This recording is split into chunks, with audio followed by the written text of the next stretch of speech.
Good evening and welcome to the Hey Joe Show, part of the Light Network and Truth and Truth.fm. We're changing it up tonight. We're glad you're here at Truth.fm. There we go. We switched places tonight. We're just cool like that. We're just switching up a little bit. We like to keep things exciting around here. We do. The idea, though, we change words and we change seats, and it's all good. That's right, because I need to get my good side. And so my hope is that the lighting will hit me in the right way from this side that will make me look better. That's the only reason that I think I look bad is because of lighting. Yes, this is it. So it's Monday. Monday. I don't really. Has it been I don't. just yeah, another Monday? Every Monday's a Monday. I don't know what it is. Hey, you know what today is, though? What? I mean, it's you know Monday. what today is. I just said what today is. It's the Monday. day before Election Day. Oh, it is. And that's a big deal because it is a huge deal. Even driving here this evening, our teenager looked at me and said, "Man, it's weird to think that tomorrow night at this time they're going to be counting votes and tallying votes." I thought you were going to say that he was going to say we're going to have the announced next president. Oh, no. I don't think that's going to happen tomorrow night. That won't night. happen for a while. Let's be real. Let's not go there. Let's be real. That's right. But I'll tell you this, though. We're going to talk about that tonight. And the reason we are is because I came across an article. Oh, we are. I'm like, let's not talk about that. I came across an what? article. We're Nope, that's what we're about talking it. about, folks. But I came across an article that I thought was a very interesting article and one worthy of discussion for the Hey Joe Show and the Hey Joe Show audience. So I'll put this in the show notes for those of you who are watching live at the lightnetwork.tv. When you look be at fancy like that, putting show notes. the Hey Joe Show, that's right. You can get show notes actually, telling us what the issue is about and things like that. Well, we are being fancy. Week after week. No, I didn't hear what you said. You say we're being I fancy? know. That's just it. Yeah, it's okay.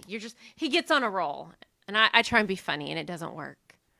Wah, wah. Okay, I'm gonna get on and share because I'm supposed to be sharing. You're supposed to be sharing. I'm too busy talking. I've got to share. But tonight's a show where you need to be talking because it is is a combined effort and discussion as we look at the election coming up tomorrow, and what is it? The last thing that I've heard is that over 90 million individuals have already voted. And I'm sure some people who shouldn't have voted, and some people maybe who were dead have voted. It's Voters' Eve. That's but the idea is that, we're just voting like crazy this year in America. Did you hear it's a special holiday now, Voters' Eve? That's one of our listeners No, said. I did not hear that. Is it really? Yes. Wow. I feel like we need to have a party or something. Put on special pajamas or something. We're having the Hey Joe Show party. We need the Hey Joe Show special pajamas. Because every night at Christmas Eve, we wear our Christmas pajamas, and we give them out on Thanksgiving night, right? So maybe we need the Hey Joe Show pajamas. Hey, here's what I want you to do. That's a little weird. If you would love the Hey Joe Show onesie, it would He's look joking, folks. It would look sort of like kidding. Bugs Bunny. Do not listen to him. No, listen. This is great. I may be onto something. It would look sort of like Bugs Bunny. He thinks he's on something. But right in the belly, it would have the circle of the Hey Joe Show. What do you think? That is creepy. Isn't that awesome? I mean, the Hey Joe Show is pretty... we could throw the hats into boots. The Hey Joe Show is pretty awesome, but that's kind of creepy. I don't know. Saying. Let us know your feedback if you wanted the Hey Joe Show onesie, okay? We're just saying.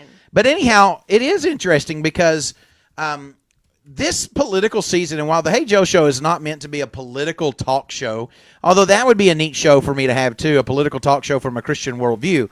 But the idea behind this is that we also want to be culturally relevant. And being culturally relevant, you cannot overlook what's going on in America and the heat of everything that's going on in America. And so as you and I think about tonight, everything that has been going on with all the candidates, all the different talk and all the different news stories or the lack thereof, all the riots, all the protests, everything that has, I guess, inundated many of our televisions, our conversations. There's a chance that this political season has impacted your teen and has impacted your children by not directly, but by proxy.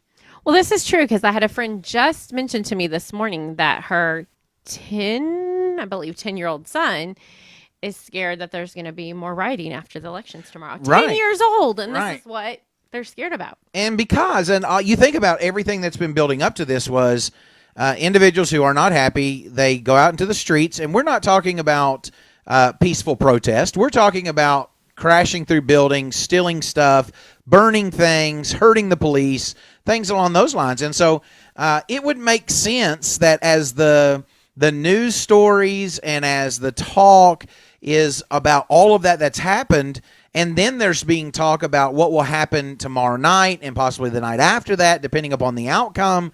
The reality is this: it can cause some unnerving and anxiety with young people who don't necessarily know how to process things like that. I mean, let's be real. It's hard enough for us adults to process all this information. From the standpoint of, do we really live in a time where when people disagree that we really become violent in the streets? Is that really where we're at? And the answer is, yes. That's where we're at. And so as we, as adults, start contemplating where we are and just the changes that have occurred in our lifetime, we can only imagine young people who are coming into an understanding of the world outside of themselves, possibly transitioning, away from the toys and into what we might call our big girl and big boy subject matters. They're processing life outside of themselves, and all of this is confusing, and it can be scary.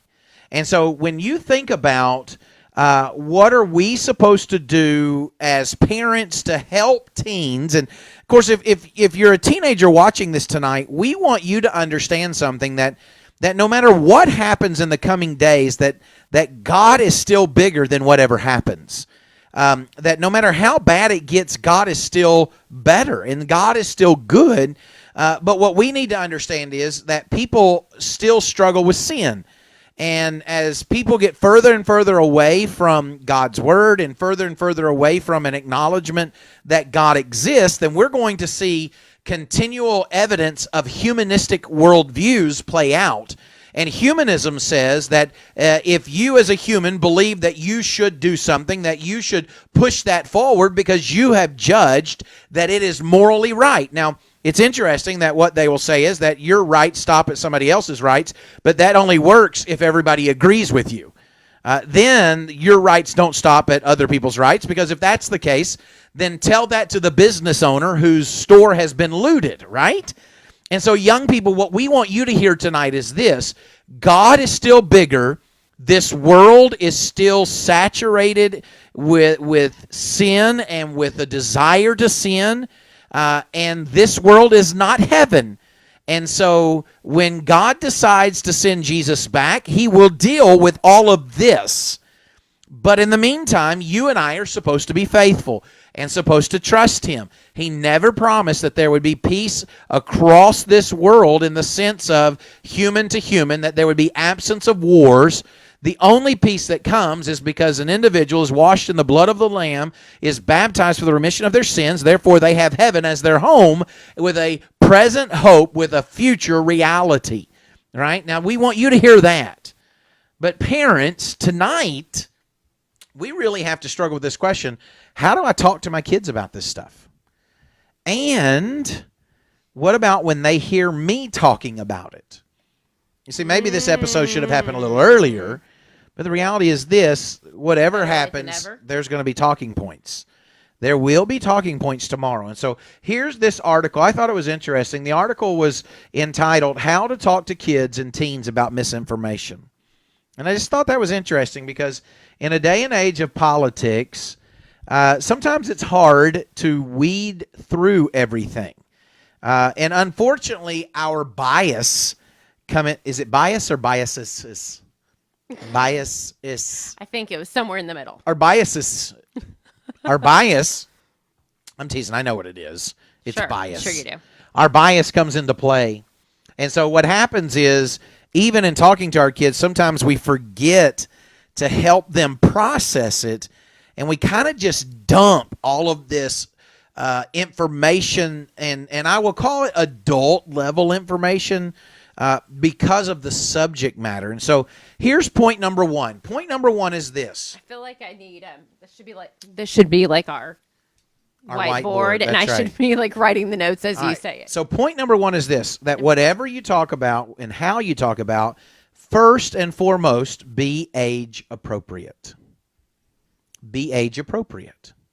Important. So, agreed. A 2-year-old is not at the same place that an 18-year-old is. Say it isn't so. So when a 2-year-old hears their parent talking about something, they're going to process it differently than an 18-year-old will process it. Therefore, the literal aspect, the fears and concerns that are relayed in mom and dad talking or grandma and grandpa talking, all of that is going to be processed in a way that a younger child would process that. And if they feel there's a lack of security, if they feel there's a lack of stability, then that will play out in their own anxiety and in their own demeanor. And so what this article says is not all kids are ready to handle the graphic details of George Floyd's situation. They're not ready to process the discussion across the board of what racism is. Now, I will tell you this. I believe that we need to make sure we discuss that subject. I believe we need to discuss that from a biblical worldview. I do not believe that we should leave God's word out of that, yet turn around and then claim that we believe God has an answer for everything, right? So we need to address it in that way. But we also need to be cautious of how we address it, because let's be real, a 5-year-old is not ready to process and hear of the racial ugliness that our nation has struggled with in the past and at times can struggle with today.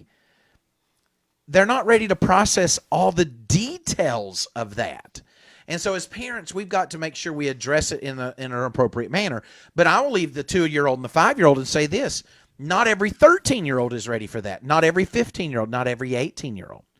But when they reach an age of being able to think outside of themselves and process information in the world, that's where we as parents have been given to our children by God, right? We always talk about how our children were gifts to us. Well, the reality is this. In the life of your child, you are a gift from God to them. Oh. There you go. We need to make sure we remind our children of that. We are Yes, God's we gift are. to them. Yes. But the idea is this. Next time they get mad at me, I'm going to be like, hush, I'm God's gift to you. That's right. I'm God's gift to you. I thought it was quite interesting because there was a statement that was made in this point that said, for kids under 7, don't involve them in political discussions or worrying about issues. Now, that is an individual who's the director of education, editorial strategy at Common Sense Media. He said, under the age of 7, don't involve them in political discussions. So I'm assuming that there's a lot to be assumed when it says political discussions. More than just your average, this is what goes on in our country. This is how the voting system works. Sure, surface. yeah. No, that's not. Yeah, what he goes on to say is this. Oh, yes, do tell. Do tell what he goes on to say. Kids need to know they are safe, and parents are keeping them safe. And worrying them, especially during a pandemic when they have less contact with their friends, will actually backfire. Wait, say that last part again. Kids need to know they're safe. Right. And that parents are going to keep them safe. Right.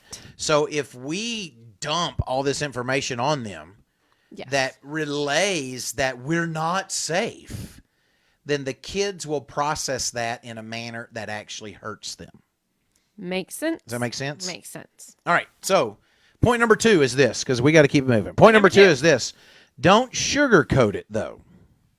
Huh. So it goes on to say this. Is that a little contradictory? No, it just simply says this.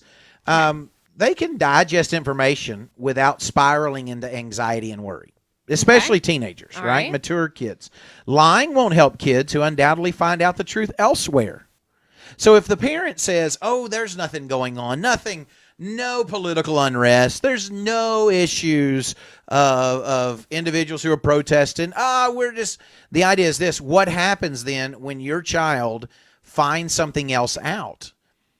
And that is seen as, number one, can they trust their parent when their parent said nothing was going on? Number two, are you not allowing them the opportunity to, within the framework of parental help and guidance, process what is happening? And so it's kind of like the idea of, while you don't need to dump everything on them, to relay a message of nothing is wrong and everything is roses and we're all skipping through the meadow, whistling zippity-doo-dah, that's not helpful either. That there needs to be a way to relay age-appropriate information without sugarcoating it in a manner that doesn't destroy safety for children. Does that make sense? Point number 2 also makes sense. All right. I'm just waiting on you to say people who have left comments, but until you tell me, I'm just going to keep going. You keep going. I'll look through the comments. All right. So here's Deal? Deal. Okay. Deal. All right. So here's the deal. When you fight misinformation, I'm not going to read everything within this article, but I thought it had great talking points for a show tonight before the election. When you fight information, I think it's quite interesting that the first thing that they say is this: remember that you as an adult, it is possible for you to fall for misinformation. And so it is possible. If you're going to help talk to your children about it, you've got to realize your own vulnerability. Mm-hmm. Right? Right. So, do you have anything else to say about that other than right? No, I'm just agreeing with you. I think you would love it. Love it. I thought that was quite interesting. So, anyhow, be careful what you fall into, be it through social media, the things that you watch on television, the things you talk about within the communities. And it's not the idea that you're going to control everything that's out there, right? There's news that's out there. There's news that's not out there. There's stories that are being covered up, stories that are being pushed. This person saying that thing, this person saying the opposite. And chances are, wherever you fall on that is based upon which candidate you have selected already or you will be selecting tomorrow. And so the idea is this: how can you make sure that you're not just falling for misinformation, but you are engaged intellectually in the truth behind information, right? And so we've got to make sure we don't fall for it ourselves. And so if that's the case, then how do we guard against falling for misinformation? And here's one thing that I'm going to say. On social media, I cannot tell you how many times I have read, I'm sorry for reposting that. I should have checked the facts first. You ever heard anybody say that or seen that on social media? Never. Never? Yes, I do. And it's hard because we can all fall for that, right? Because we'll read something and we'll get emotional about it. And we'll want to repost it because we want to get that information out to people to help change their view, or else we really believe that it will be detrimental if they don't know that view, don't know that story. Of course, one of the things that I've realized is this: most people don't change their views based upon what you repost. I hate to tell you that. Most people, but I want everybody to change their view when they read. Most people will read what you repost, and they will then make a judgment of where you're coming from, and that will be that judgment that is made will be read into everything else that you post. So, in other words, when Joe Wells posts something about pink elephants, then somebody who's been reading what I've reposted. Wait a minute, pink elephants. Joe Wells, I always first knew thing you that were I weird. could think about, right? I always knew you were an odd man. Yeah, but the idea was that they're going to say, well, pink elephants, we know what Joe thinks about the color pink. because he actually posted about the singer Pink some time ago, and that article was a slant negative to the singer Pink. Therefore, we think Joe believes something bad about Pink. Therefore, when he posts about pink elephants, I've already got this track record of what he really believes on the matter, right? So most people don't change their views based upon your repost. Yeah, this is true. Most people only draw conclusions about you from your repost. So here's the deal. Isn't it better to have original thoughts? Okay, wait. Well, I don't know, because I want people to repost what we do at Cayo.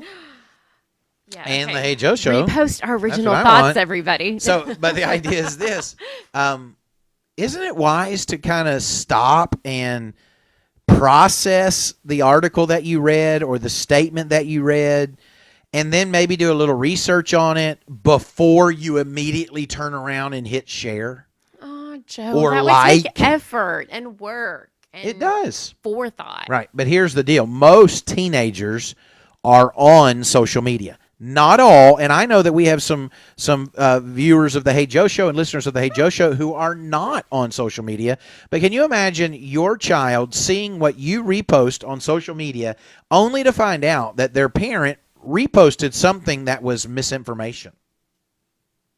Embarrassing. Well, I mean, think about what that would say. I mean, what does that relay to a child? Well, my mom and dad, they got just very excited. Or, hey, mom and dad, they didn't think about that before they reposted it. Or the child says, you know what, everybody makes mistakes. Everybody has those days. And the idea is that, did you like that? Yeah. Okay. Anyhow. So, little break in thought here. This is pretty funny. So, Jonathan Exum here says, a couple years ago, Joe used the idea of pink mirror at Yes Weekend in Georgia. Now pink elephants. Breaking news. Joe loves pink. I love pink, Jonathan. You're right. And you may see me starting to wear more pink. I don't know. I may wait for the spring because pink. Hey, why? Why wait till spring? Because I'm concerned. Be your own person, I'm Joe. concerned about my fashion. And my fashion says that for Thanksgiving and Christmas, which, by the way, Thanksgiving is just like the pregame to Christmas. I just want everybody to know that. And Halloween, I mean, it's like not even in the pregame, but basically once you hit August, it's Christmas. And I'm not sure it's not starting in July, okay? That's where I come from. But pink is reserved. Back on track, Joe. For spring. For the spring. All right, so, but great point. You're right, I did use pink, and I had forgotten all about that. That is quite funny. Great observation. All right, so here's the deal. Some people actually pay attention to you, Joe. That's right. So how do you then talk to your child? Number one, you got to take care of yourself, right? Make sure you don't fall into it. We've already talked about the idea of your children. Be age appropriate. And what was the second one? Wait a minute. I thought that was second. No, the first one was be age appropriate. Okay. Don't sugarcoat it. Number 2 is don't sugarcoat it. And then when it turned to you, it was the idea, and I'm trying to follow this article. It was, remember, you can be vulnerable to misinformation. So guard against that.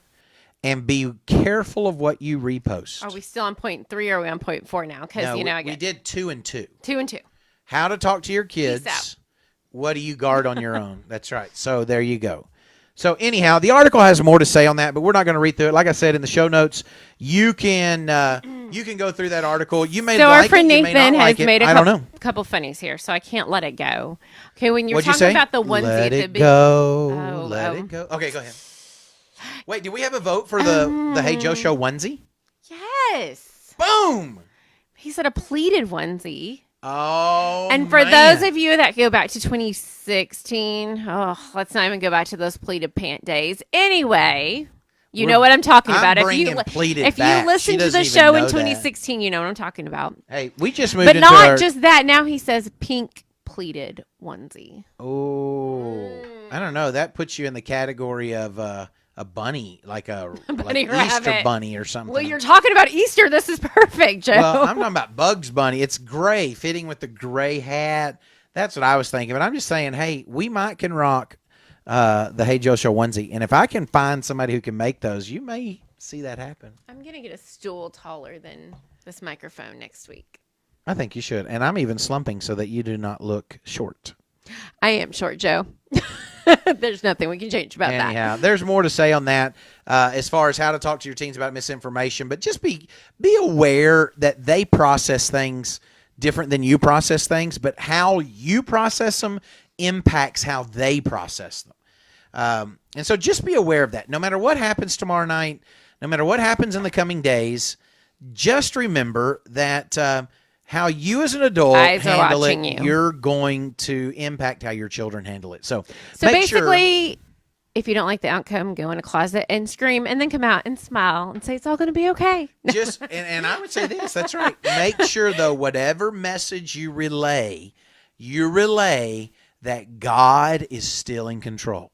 God is bigger, so that no matter what happens, your children, your teenager is left with this idea, and the correct idea, that no matter how good or how bad it gets in this world, God is still in control, and heaven is still our home, and we look forward one day to leaving. Make sense?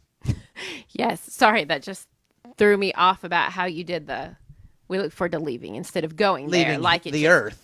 Oh, yeah. I mean, going to heaven. Actually, we did have a comment about that earlier. Let me see if I could find it. Someone did say it is a scary place, referring to here on earth, but she said, it makes me glad that the earth is not my final resting place. That's right. That's right. It's a beginning comment, but it fit the end. And so tonight, that's our message tonight. I know many of you during the worship services yesterday, you may have had your preacher in a Bible class or comments, make a few comments regarding the election. The intent's not the election. The intent is how you process what's going on and how it impacts your young people. So anyhow, all right, are we going to do the Wheel of Fortunate tonight? Because since I'm sitting on this side. We are going to bring it back next Monday. All right, next Monday. So that was not my call. We did not have a meeting about that. So if you don't like that decision, you can email Aaron, and I will give you that email later off the air. Thank you. Thank you anyhow, very much, all right, we thank you for tuning in tonight. Thank you so much. We wish you well. Thanks, everybody, at thelightnetwork.tv, truth.fm. Check us out on YouTube. If you haven't already subscribed, do so, and check us out at kyopublications.org. That's all we have tonight. We're out. Thank you for joining. Please hang up and try again.